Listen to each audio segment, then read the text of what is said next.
Current electricity पे हम लोगों ने ढेर सारे टॉपिक्स को डिस्कस कर लिया है। अब आज के अपने इस वीडियो में मैं आपके साथ करंट इलेक्ट्रिसिटी पे कुछ न्यूमेरिकल्स को डिस्कस करूंगा।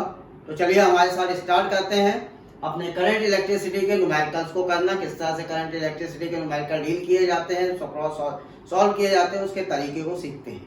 बिल्कुल बेसिक न्यूमेरिकल से मैं स्टार्ट कर रहा हूँ, धीरे धीरे हम लोग टफ न्यूमेरिकल्स पर पहुंचेंगे। तो यहाँ पर फर्स्ट न्यूमेरिकल मैंने लिया है 10⁻20 electrons each having a charge of 1.6 10⁻⁻19 coulomb passes from a point A towards another point B in 0.1 second. What is the current in ampere and what is its direction? तो यहाँ पर हमें current find out करना है और direction of current find out करना है। चलिए स्टार्ट करते हैं, इसका सॉल्यूशन देखते हैं। करंट का फॉर्मूला हम लोग को पता है, current I is equal to charge upon time. लेकिन बच्चों क्वेश्चन में हमें चार्ज नहीं गिवन है, हमें नंबर ऑफ इलेक्ट्रॉन्स और एक इलेक्ट्रॉन पर चार्ज गिवन है। हम लोग को पता है by the quantization of charge हम Q की वैल्यू को लिख सकते हैं Ne। Q की वैल्यू को कितना लिख सकते हैं, N इंटू E। अब यहाँ पर वैल्यूज को पुट कर दीजिए। N की वैल्यू आपको गिवन है 10⁻20, चार्ज ऑफ इलेक्ट्रॉन आपको गिवन है 1.6 10⁻⁻19 और टाइम आपको गिवन है 0.1 सेकेंड। राइट, इसको सॉल्व करेंगे, you get the relation answer 160 ampere. So the current is 160 ampere. Direction of current की बात करें तो इलेक्ट्रॉन्स फ्लो कर रहे हैं from point A to B, और हमें पता है कन्वेंशनल करंट हमेशा इलेक्ट्रॉन के डायरेक्शन के अपोजिट फ्लो करेगा। सो हमारा डायरेक्शन ऑफ करंट होगा from B to A. So direction of current is from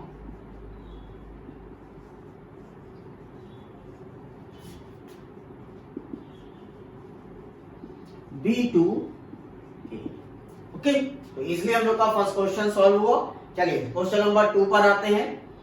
show that 1 ampere is equal to 6.25 10⁻18 elementary charge per second. तो यहाँ पर हमें इस क्वेश्चन में करंट गिवन है, टाइम 1 सेकेंड गिवन है, हमें पता करना है कितने इलेक्ट्रॉन्स 1 एम्पियर की करंट को फ्लो कराएंगे और ये शो करना है the number of electrons are 6.25 10⁻18। Right, चलिए स्टार्ट करते हैं। गिवन डेटा देखें यहाँ पर क्या है, गिवन डेटा है the current is 1 ampere. Current हमें कितना गिवन है, 1 एम्पियर। टाइम हमें गिवन है 1 सेकेंड। राइट, टाइम हमारे पास गिवन है 1 सेकेंड। फॉर्मूला अप्लाई करिए, I is equal to Q upon T, और Q को आप लिख सकते हो NE अपॉन T। हमें फाइंड आउट करना है N की वैल्यू, सो हम यहाँ पर इसको लिख सकते हैं N is equal to IT upon E।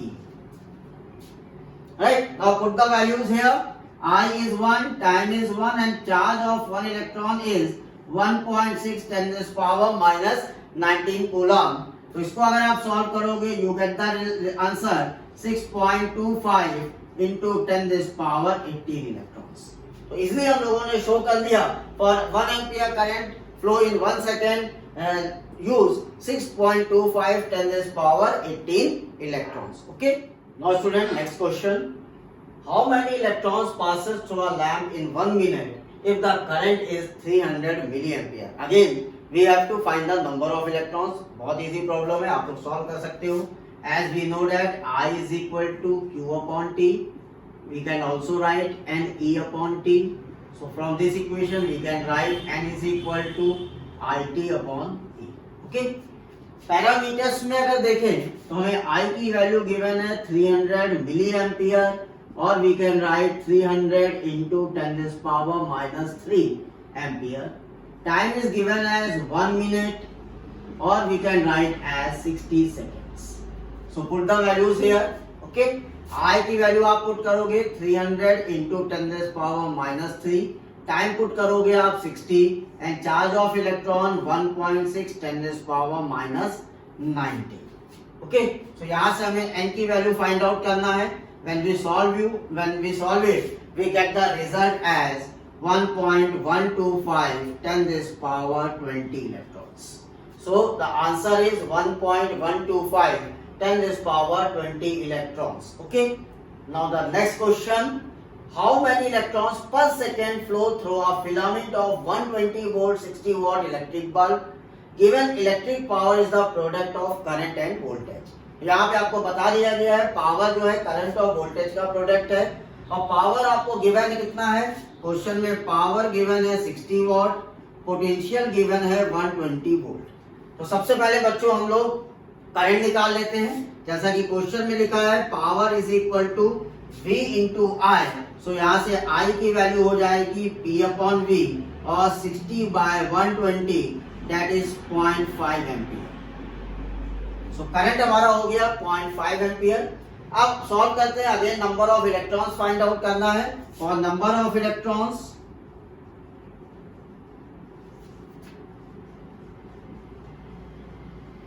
Again formula n is equal to IT upon E। Okay, put करिए वैल्यू, I की वैल्यू 0.5, टाइम हमें दिया है 1 सेकेंड, पर सेकेंड बोला है, और E का value 1.6 10⁻⁻19।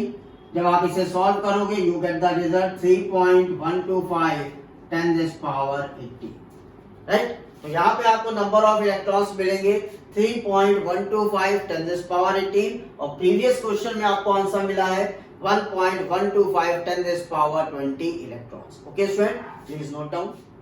Now student, next question is in a hydrogen atom an electron moves in an orbit of radius 5 into 10⁻11 meter with the speed of 22 into 10⁻6 meter per second.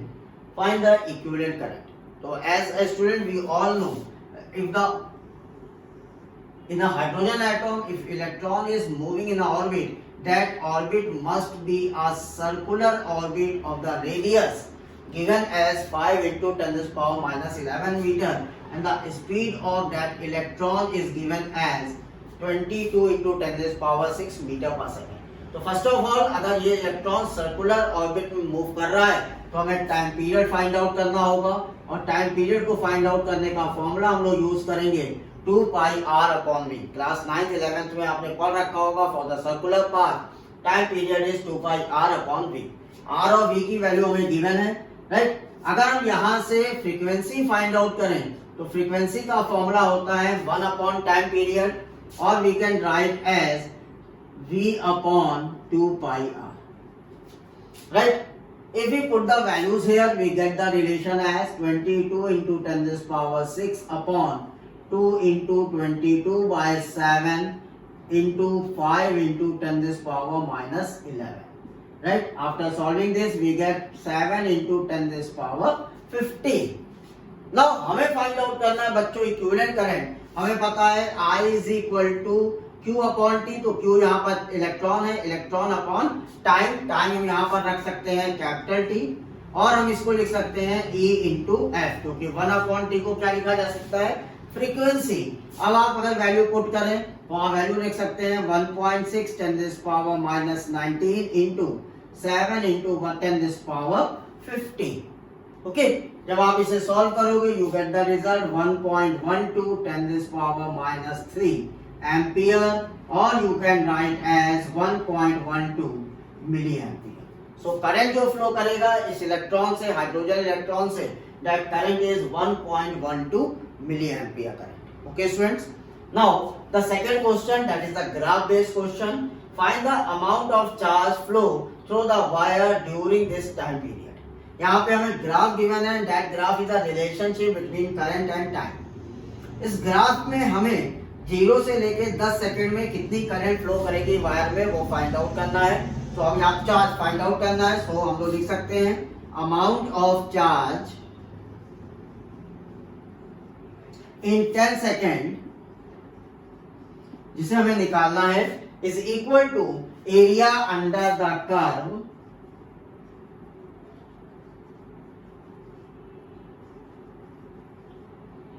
Area under the IT curve या curve. IT curve लिख सकते हैं आप, area under the IT curve. Area देखिए तो ये वाला हिस्सा बच्चों अगर आप देखो दिस इज द ट्रायंगल, और इस एरिया को बच्चों आप देखो दिस इज अ रेक्टेंगल। तो एरिया अगर आप देखोगे तो पूरा ट्रेपेजियम का एरिया आप दे सकते हो, या अलग अलग पार्ट में डिवाइड करोगे तो आप कह सकते हो this is equal to area of triangle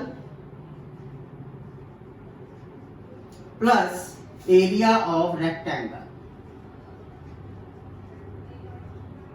Right?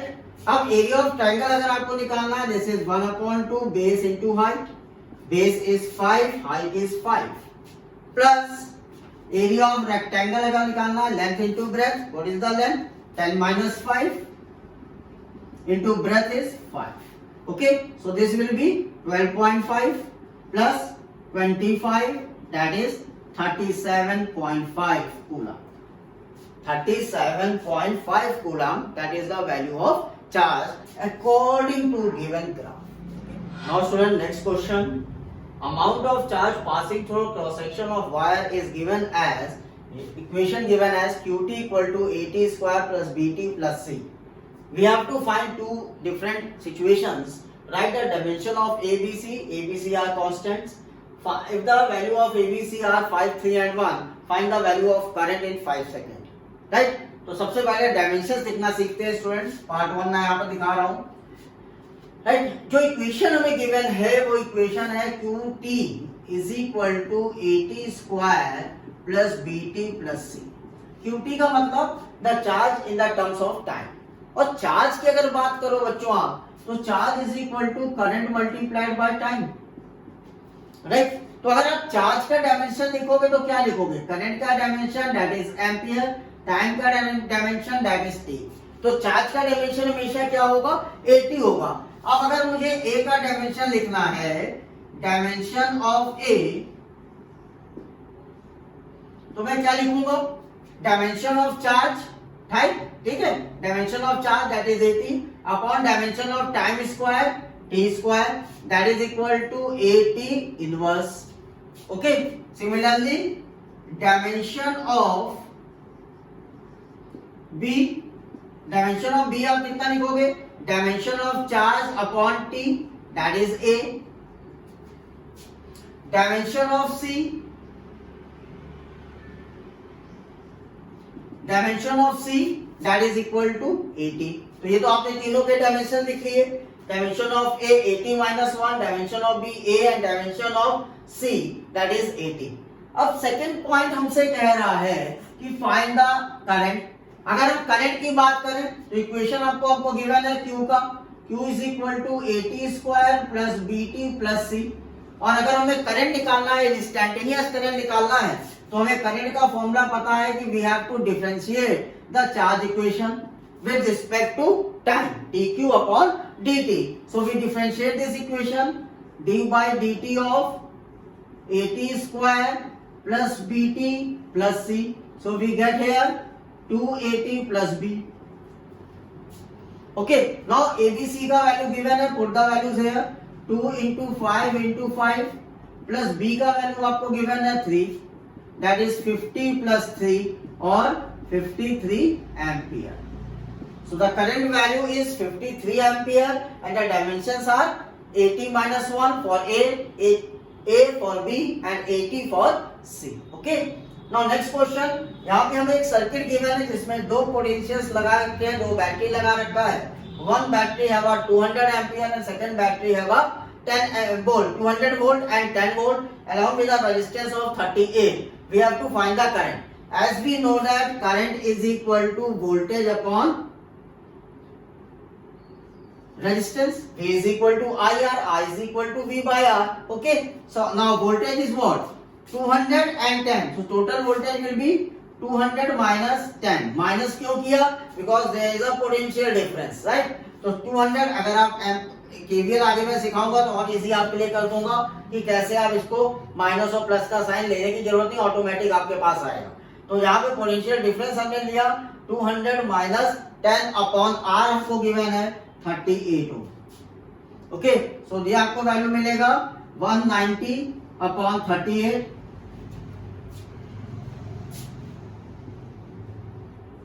5. So 5 ampere is a answer. So answer for this circuit will be 5 ampere. Okay, please note down. Now student, next question. A copper wire of radius 1 millimeter and resistance 1 kilo ohm is connected across a power supply of 20 volt. How many electrons are transferred per second between the supply and the wire at the one end? This is the first point. In second write down the current intensity of the wire. Okay, solve करते हैं। So given datas are radius of wire is given as 0.1 millimeter, that is 0.1 into 10 to the power minus 3 meter, and resistance is given as 1 kilo ohm, that is 1 into 10 to the power 3 ohm. Potential is given as 20 volt, right? So first of all we have to find the value of I is equal to V by R। I क्यों निकाल रहे हैं? क्योंकि हमें number of electron निकालना है by the quantization Q is equal to NE, और Q की वैल्यू होती है I into T। सो हमें I की रिक्वायरमेंट होगी, इसलिए हम सबसे पहले I फाइंड आउट कर रहे हैं। I is equal to V by R, that is 20 upon 1 into 10 to the power 3, or we can write as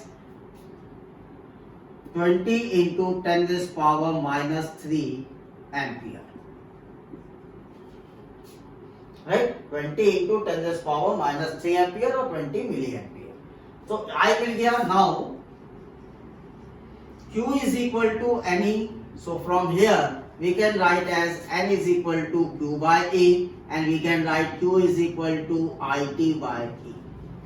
Okay, put the values. Value of I is 20 into 10 to the power minus 3. Time is 1 second. 1.6 10 to the power minus 90. The value of charge. So after solving we get 1.25 10 to the power 17 electrons. So number of electrons are 1.25. Now second part says, this is the part 1. Part 2 says current density.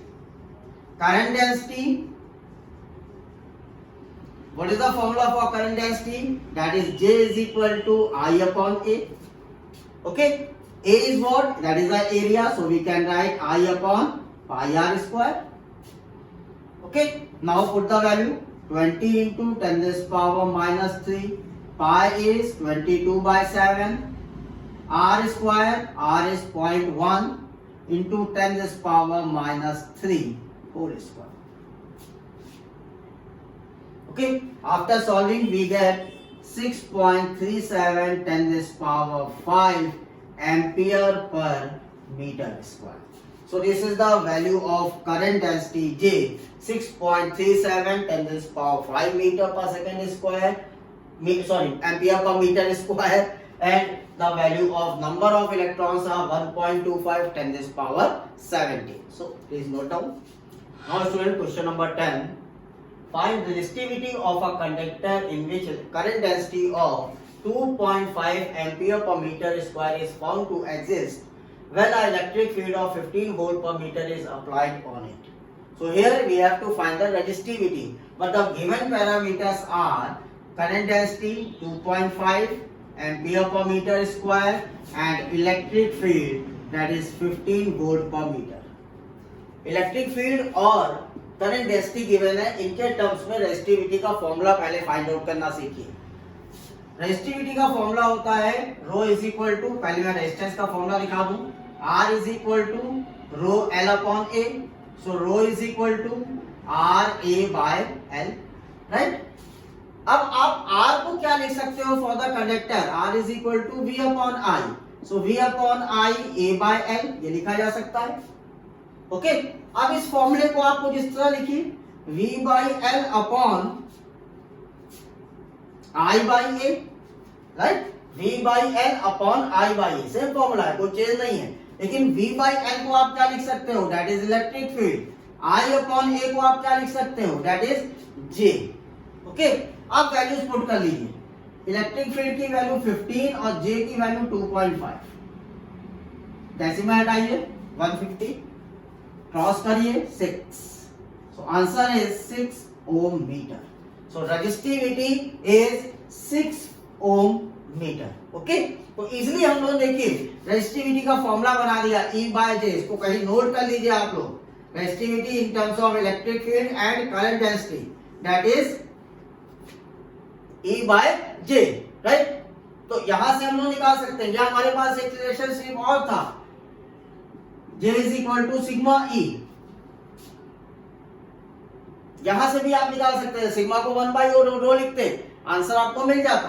Right. लेकिन हम लोगों ने यहाँ से easily formula find out कर लिया, rho is equal to E by J, और value put करते हुए रो का आंसर निकाला 6 ohm metre. Okay, so student आज हम लोगों ने बेसिक क्वेश्चंस को सॉल्व किया based on current, number of electrons, how can we find the number of electrons as well as current density. Okay, आपको मेरा वीडियो पसंद आया हो तो लाइक शेयर जरूर करें। Thank you so much, have a nice day.